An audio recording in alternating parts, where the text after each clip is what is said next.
Now, of course, that's where we come back to the comparison between accountancy and economics.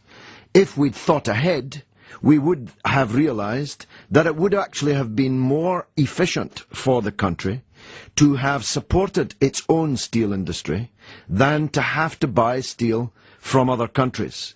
A point which is even more powerfully made when we talk about the coal industry, which you say was destroyed by the coal industry trade unions, but which I say was destroyed as a deliberate act by Mrs. Thatcher. It seemed like many of these pits in Britain were uneconomic in the 1980s. But of course, by 2009, if we had kept those coal mines open and invested in the clean coal carbon capture technology that we could have, then we wouldn't be dependent on other people's supply of energy, some of which we have to go and fight in order to secure. Iain, over to you.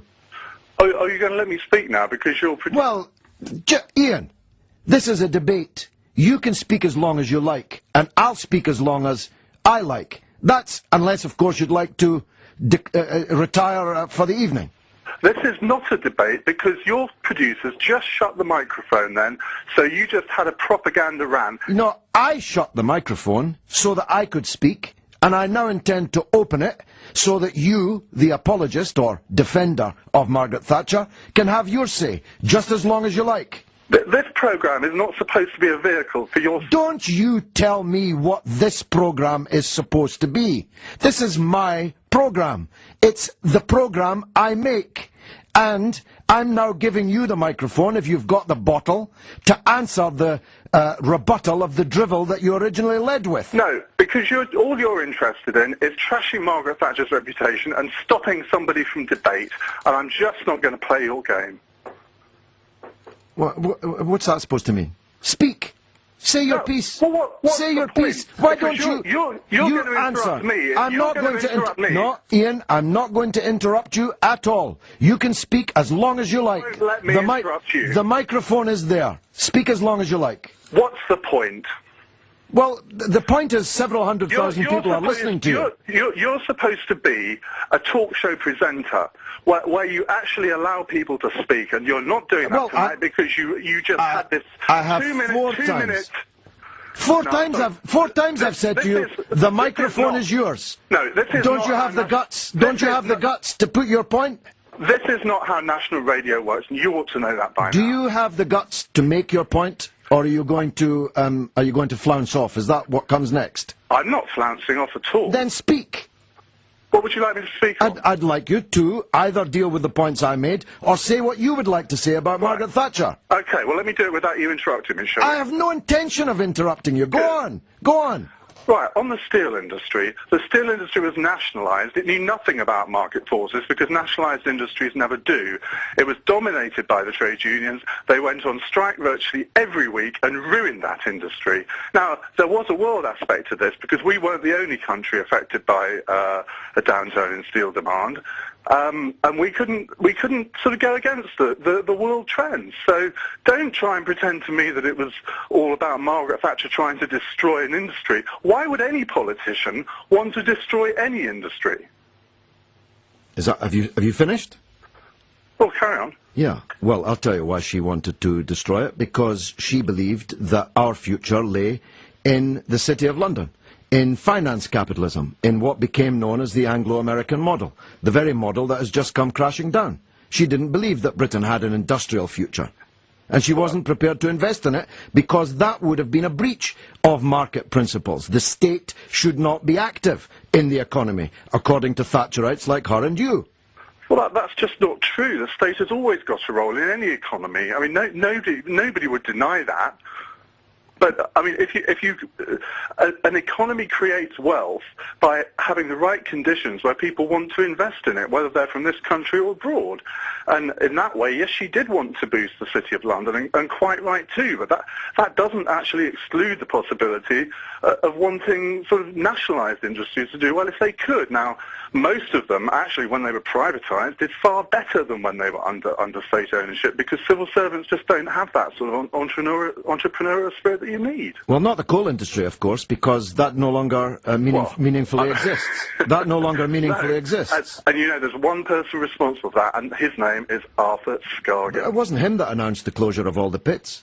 It was her. No, it was her. But he and the NUM precipitated it. But they went on... Iain, they went on strike to stop the closure of the coal mines. Now, if we'd kept those coal mines open, that which seemed uneconomic in the 1980s, by the 1990s, would have been splendidly economic. No. But too late. No, absolutely not. They went on strike without a vote, if you remember. Did you support? Should there have been a national vote? I supported the miners with every breath in my body, but that isn't the point that we're now debating. Should they have had a democratic vote before they went on strike? Iain, the point now is that the mining... No, answer the question. Should they have had a democratic vote? No.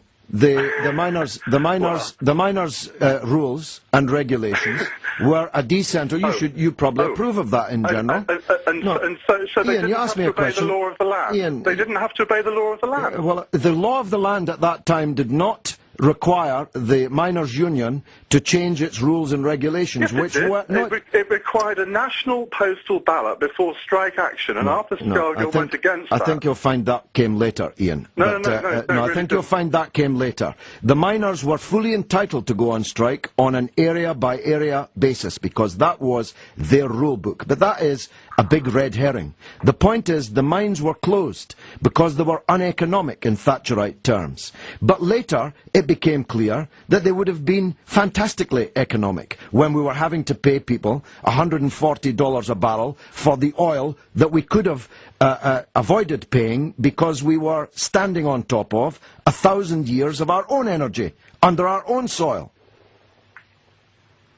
Well, I mean, if we had huge numbers of coal pits open now, no doubt people on the left would be saying they should all be closed down because of global warming. Well, not this person on the left. No, and but I mean, a lot would, and you know it. It's perfectly possible to clean coal and to capture the carbon as as developments just in the last few days in Scotland, where a new carbon capture industry future was unveiled, make clear. But the point is this, that market forces followed blindly, which was the dogma of the Thatcherites, has surely been proved in the last few months, if not before, as we see this finance capital bubble burst on both sides of the Atlantic, to have been a blind faith in a false god.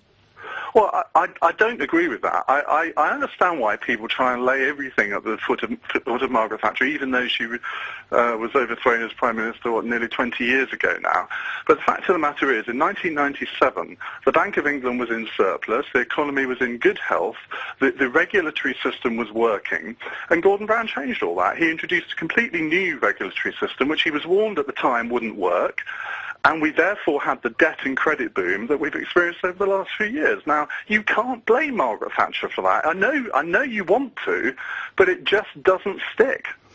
Do you think she did anything wrong? Yes, I do.